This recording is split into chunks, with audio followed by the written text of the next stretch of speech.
মুসলমানের ইতিহাস জানি মুসলমানের বিরুদ্ধে কথা কবা মানে বোম মার এটা দিলু হয় নাক চাক ভাঙ্গি যি হয় হব আরে গণতান্ত্রিক দেশ এটা ধর্ম নিরপেক্ষ গণতান্ত্রিক দেশ তুমি নামাজ বন্ধ করিবা ইচ্ছা আমার এটা গরু এমএলএ মানে মুসলমান এমএলএ কেটা প্রত্যেকজন মুসলমান বিধায়কে আমার খবর আছে রাতে যাই যে হিমন্ত বিশ্ব শর্মার খেয়াল মানে মোর মনে হয় মানে হিমন্ত বিশ্ব শর্মার চ্যালেঞ্জ করি কোনবা দিন এটা নিকা এটা পাতিম নাকি যে মই নিকা কৰিম তোমার ক্ষমতা থাকিলে যাবা তাই হল ফালতু গাহিকে মুসলিম আইন মতো মুসলমান বিবাহ ধর্মটো চলে এটা সরকারি নিয়ম নীতি মতো ধর্ম নচলিব না এইবিলাক আইন নচলে এই যে হিমন্ত বিশ্ব শৰ্মাৰ যিবিলাক কাম কাণ্ড এইবিলাকৰ বিৰুদ্ধে প্ৰয়োজনত আইন অমান্য আন্দোলন হব অসমত মনত ৰাখিবা হিমন্ত বিশ্ব শৰ্মা পাহৰি নাযাবা ইমান দমবাৰী নামাৰিবা আপাৰ আসামত যাব নিদিয়ে বাপৰ জেগা নেকি কচু কব হৈছে তোর বাপে একটু বলেছে নাকি আপার আসামত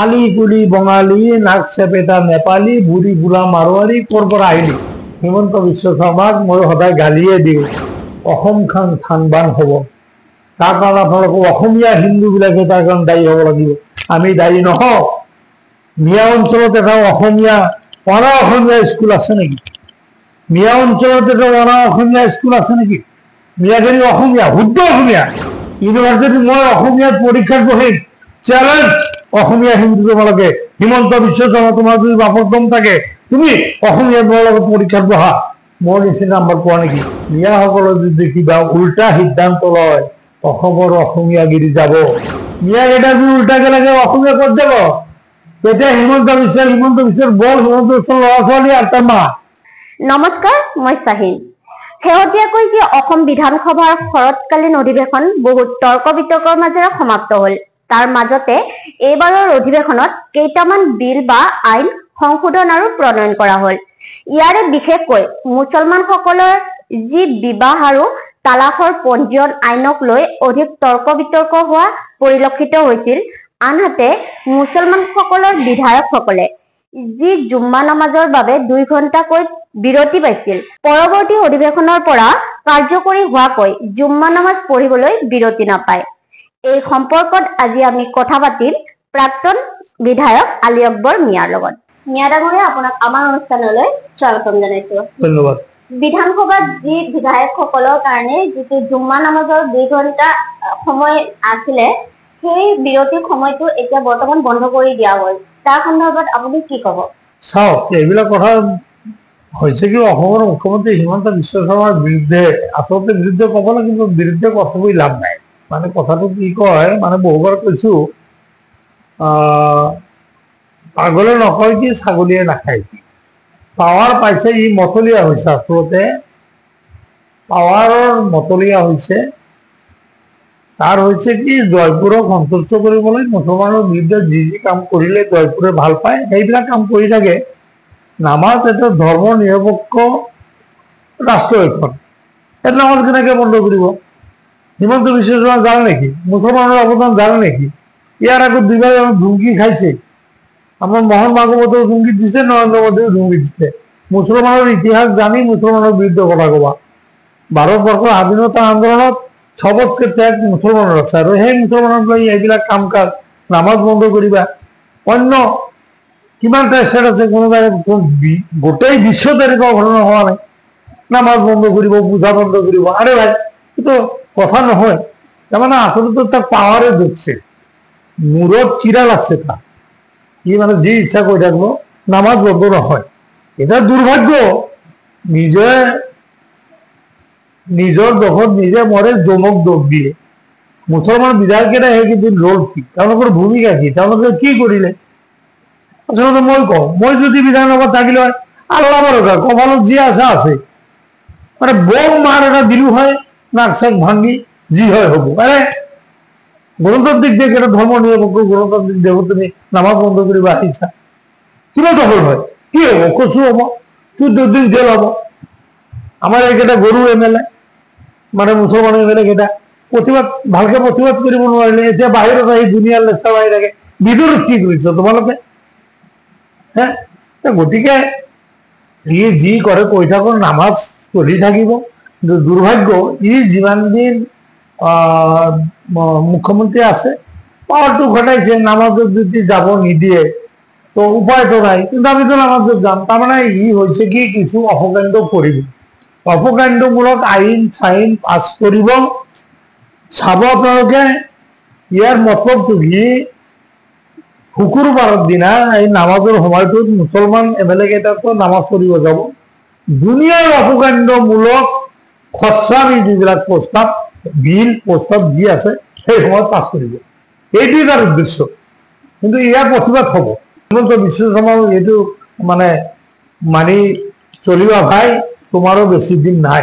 মুছলমান বিধায়কসকলে যে হিমন্তৰ বিৰুদ্ধে কথা নকয়, তো মুছলমান বিধায়কসকল কি হিমন্তৰ বহতীয়া নেকি? একদম 101 কথা, 101%।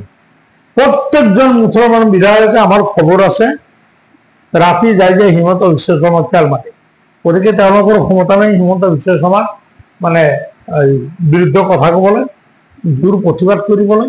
সেইকাৰণে অসমৰ ৰাজ্যত আহ্বান জনাম, বহুতে কৈছো আজিও কওঁ, আহ্বান জনাম, অহাবাৰ আপোনালোকে এনেকুৱা বিধায়ক বনাওক, কোৱালিটি চাই লাভ নাই। হিমন্ত বিশ্ব যি কাম কাণ্ড আৰম্ভ কৰিছে, গুণ্ডা মস্তান যি সফালে বাফালে নাচাব, আইন বিৰুদ্ধে কথা কব, ধৰ্মহীনা কথা কব, আল্লাহ ভৰসা দিয়া মাৰি যি হয় হব, এনেকুৱা নেচাৰৰ বিধায়ক আপোনালোকে অহাবাৰ এছেম্বলিত পঠাওক। এইবাৰৰ বিধানসভাত মুছলমানসকলৰ যি তালাক আৰু বিবাহৰ সন্দৰ্ভত যিটো আইন কৰা হয়, এই সন্দৰ্ভত আপুনি কি কব? মই আগতে গলো, পাগলে নকয় কি ছাগলীয়ে নাখায়, কি কৰে কৰি থাকো। মোৰতো মানে হিমন্ত বিশ্ব শৰ্মাৰ কথাৰ মতে এনেকুৱা সিদ্ধান্ত ল'বলৈ ইচ্ছা হয়, এতিয়া বয়সো নাই, ল'ৰা দুটা ডাঙৰ হ'ল। মোৰ মনে হয় মানে হিমন্ত বিশ্ব শৰ্মাক চেলেঞ্জ কৰি কোনোবা দিন এটা নিজা এটা পাতিম নেকি। হিমন্ত বিশ্ব শৰ্মাৰ বাপৰ ক্ষমতা লাগিলে মোক আহি বাধা দিয়ক, মই যেনেকে কোৰবানীৰ কথা কৈছিলো, কোৰবানী হ'ব, কোৰবানী দিম, অন্যবাৰ এটা এবাৰ দুটা দিম, তোমাৰ ক্ষমতা থাকিলে মোৰ ঘৰত আহিবা। মই কোনোবা দিন যে হঠাৎ সিদ্ধান্তটো লৈ পেলাম যে মই নিকাহ কৰিম, তোমাৰ ক্ষমতা থাকিলে যাবা, আইন হ'ল ফালতু কাহিকে। মুছলিম আইন আছে ভাই, মুসলিম আইন মতো মুসলমান বিবাহ ধর্মটো চলে, এটা সরকারি নিয়ম নীতি মতো ধর্ম নচলিব না, কাজে লাগিবই। হ্যাঁ, এইটো কৰিব লাগিছিল, তোমালোকে চৰকাৰে বাল্য বিবাহ এটা দুনিয়াৰ আইন প্ৰণয়ন কৰি আছো, হ্যাঁ অধিকাৰ আছে প্ৰণয়ন কৰা, কিন্তু এইটো আইন প্ৰণয়ন কৰা ভুল হৈছে। এনেকে নকৰি এনেকে কৰিব লাগিছিল যে আপোনালোকে কাজীৰ জৰিয়তে বিয়াটো কৰক, কিন্তু finally subject to the approval বুলি যে কথা এটা কয়, আলটিমেটলি যাই যেতিয়া ছাব্বিশৰে এপ্ৰুভেলটো দিব তেতিয়া বিয়াটো ফাইনেল হ'ব, এইটো কৰিব লাগিছিল।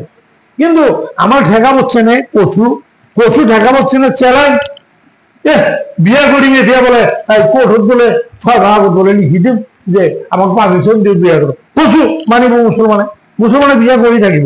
তোমার আইন লৈ তোমার আছে আর কি 1.5 বছর তো 1.5 বছর পাগলের নিচিনা কুকুরের নিচিনা যি ভুগি আছে ভুগি থাকো না, এইবিলাক আইন নচলে। দরকার বলে এইবিলাকৰ বিৰুদ্ধে শুক্ৰবাৰেৰ নামাজ তোমালোকে মানে প্ৰ্যাকটিক্যালি নামাজ বন্ধ কৰেছে, খালি মুসলমান বিধায়কসকলৰ নামাজ বন্ধ কৰা নাই, মুসলমানৰ নামাজ বন্ধ কৰিব বিচাৰে। কোনদিনা দেখিব আজান বন্ধ কৰিব, নামাজ বন্ধ কৰিব, বিয়া আজি কৰাব নোৱাৰে কাজিয়ে সেইটো বন্ধ কৰিলে। এইবিলাকৰ বিৰুদ্ধে দেশৰ স্বাধীনতা কেনেকে আহিছে, আইন অমান্য আন্দোলন কৰাৰ পাছতহে দেশৰ স্বাধীনতা আহিছে।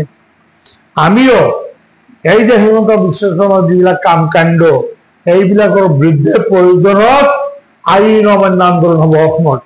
মনত ৰাখিবা হিমন্ত বিশ্ব শৰ্মা, পাহৰি নাযাবা, ইমান দম মাৰি নামাৰিবা। আপাৰ আসামত যাব নিদিয়ে, বাপৰ জেগা নেকি কচু কব হৈছে, তোৰ বাপে সেইটো বনাইছে নেকি আপাৰ আসামত? মানুহখিনি কিয় গৈছে মানুহখিনি গৈছে পেটৰ তাগিদা কাম কৰিবলৈ, তেওঁলোকে চুৰি কৰিব যোৱা নাই, ব্যৱসায় বাণিজ্য কৰিব যোৱা নাই। আৰু এইটো আন্দোলন কি হৈছে আমি চব তথ্য গোটাইছো, তুমি সেইটো একশ্যন কিয় নললা? এটা মানে ইটা ভাটা তাত কাম কৰিছে মানুহখিনি, তেওঁলোকৰ 15 লাখ টকা নে কিমান টকা বাকী হৈছে। এতিয়া 15 লাখ টকা কেনেকে বাচা যায়, লেবাৰ কেইটাক খেদি টকাটো বাচিবলৈ এই সংগঠন চান্দা টান্দা দি এইবিলাক সংগঠন থিয় কৰাই মিয়া মানে বিৰুদ্ধে আন্দোলন খাৰা কৰিছে। যিবিলাক সংগঠনে প্ৰতিবাদ কৰিছে ভাই তোমালোকক অনুৰোধ কৰো, তোমালোকে এইটো নকৰিবা, এইটো কৰা ঠিক হোৱা নাই। মূল তোমালোকৰ ছাত্ৰ সন্থা, তাৰ পাছত তোমালোকে ইমান সংগঠন আহিছ, তোমালোকে এটা কথা পাহৰি নাযাবা, তোমালোকৰ উক্তি আমাৰ উক্তি নহয় দেই। আলি কুলি বঙালী, নাক চেপেটা নেপালী, বুঢ়ী বুঢ়া মাৰোৱাৰী, ক'ৰ পৰা আহিলি। দেট ৱাজ দি ফাৰ্ষ্ট আন্দোলন। পাহৰি গৈছে কিয়? হিলাদিত খেদিব নোৱাৰা, এই কুকুৰটা খেদিব নোৱাৰা, কুকুৰটা বাচন লাগব নোৱাৰা, দেহাটোৰ চমকা আহিছে, ই নিজৰ মুখে স্বীকাৰ কৰিছে, তাক খেদিব নোৱাৰা, খালি মিয়া মিয়া মিয়া। আরে ভাই ঠিক আছে, ধন্যবাদ। ইমান দিন মিয়া কলে বেয়া পাইছিলো, হিমন্ত বিশ্ব শৰ্মাক মই সদায় গালিয়ে দিওঁ, মই এতিয়া ধন্যবাদ দিম হিমন্ত বিশ্ব শৰ্মা মিয়াসকলৰ, পূৰ্ববংগীয় মূলৰ মুছলমান সকলৰ চকু খুলি দিছে। মিয়া মানে সন্মান, সন্মানীয় ডাঙৰীয়া। আপোনালোকে আমাক আৰু বেছি বেছি মিয়াকে কওক, তাৰমানে আমাৰ সন্মানটো আৰু বাঢ়ক। আমাৰ সন্মান বাঢ়াইছে, ইমান দিন আমি বুজা নাছিলো, আমাৰ সন্মান আৰু বাঢ়ক, আমাৰ মিয়া বুলি কওক। কিন্তু এটা কথা কওঁ, মিয়াসকলক যেনেকে আপোনালোকে গালি দিছে, তুচ্ছ তাচ্ছিল্য ব্যৱহাৰ কৰিছে, এটা কথা পাহৰি নাযাব হিমন্ত বিশ্ব শৰ্মা ডাঙৰীয়া আৰু যিবিলাক সংগঠনে মিয়াসকলৰ বিৰুদ্ধে আপোনালোকে লাগিছে, এটা কথা কৈ থওঁ দেই, অসমখন থানবান হ'ব। তাৰ কাৰণে আপোনালোকে অসমীয়া হিন্দুবিলাকে তাৰ কাৰণে দায়ী হ'ব লাগিব, আমি দায়ী নহওঁ। মিয়া অঞ্চলত এটা অসমীয়া অনা অসমীয়া স্কুল আছে নেকি? মিয়া অঞ্চলত এটা অনা অসমীয়া স্কুল আছে নেকি? মিয়াগিৰি অসমীয়া, শুদ্ধ অসমীয়া। তোমালোকে ইউনিভাৰ্চিটিত চেলেঞ্জ, যিসকলে অসমীয়াগিৰি দেখুওৱা, অসমীয়া বাহাদুৰি কৰা, তোমালোকে আহা, মই এতিয়াও পৰীক্ষাত বহিম। ইউনিভাৰ্চিটিত মই অসমীয়াত পৰীক্ষাত বহিম, চেলেঞ্জ অসমীয়া হিন্দু। তোমালোকে হিমন্ত বিশ্ব শৰ্মা, তোমাৰ যদি বাপৰ দম থাকে, তুমি অসমীয়া লগত পৰীক্ষাত বহা। মোৰ নিচিনা নাম্বাৰ পোৱা নেকি? ইউনিভাৰ্চিটিত যিমান অসমীয়া 60 এবাৰ নাম্বাৰ পাইছে, চব মিয়াৰ ল'ৰা হয়, বাহাদুৰি মাৰি পাৰিছো। কিন্তু এটা কথা হুঁচিয়াৰি দিছো দেই, অসমখনৰ সৰ্বনাশ হ'ব, দয়া কৰি অসমখনৰ সৰ্বনাশ নকৰিব। হাতাম পুৰুষীয়া ভাতৃত্ব ভাৱ বজাই ৰাখিবলৈ অহা লোকপিয়লত এই মিয়াসকলে খঙত যাতে কিবা এটা অন্য ধৰণে সিদ্ধান্ত ল'ব লগা নহয়। আৰু চাব, মিয়াসকলে যদি কিবা উল্টা সিদ্ধান্ত লয়, অসমৰ অসমীয়াগিৰি যাব। ৰাভাসকল, বড়োসকল, হাজংসকল, কাৰ্বি, যিবিলাক জনগোষ্ঠী আছে, চবেই তেওঁলোকৰ ভাষা লিখিব। আমাৰ ৰাজবংশীসকলে তেওঁলোকৰ গোৱালপাৰীয়া লিখিব। মূলতঃ থাকিব কেইটা, আহোম কেইটা আৰু এই মিয়া কেইটা। মিয়া কেইটা যদি উল্টাকে লাগে, অসমীয়া ক'ত যাব? তেতিয়া হিমন্ত বিশ্বৰ বল, হিমন্ত বিশ্বৰ ল'ৰা ছোৱালী আৰু তাৰ মা, এই কেইটাহে অসমীয়া থাকিব। এতিয়াও অনুৰোধ কৰিছো, আমাক ইমান জলাই নলব। আলী আকবৰ মিয়া, আব্দুল জব্বাৰ, আব্দুল আজিজ, এই তিনিজনৰ কাৰণে যোৱা লকপিয়ালত কিন্তু আমাৰ মিয়া মুছলমানে সিদ্ধান্ত লৈছিল অসমীয়া নিলিখিব বুলি। আমি 20,000 গোহাৰি সবাই গোটেই অসমত ঘূৰিছিলো, নাই এটা আত্মঘাতী কাম কৰা নাযাব। এইবাৰ মানুহক আমি বাধা নিদিওঁ। যদি উল্টা কিবা সিদ্ধান্ত মিয়াসকলে লয় অসমীয়াগিৰিৰ বিৰুদ্ধে, লোকপিয়লত তোমালোকৰ অসমীয়া ভাষা কিন্তু যাব, সেইটো পাহৰি নাযাবা।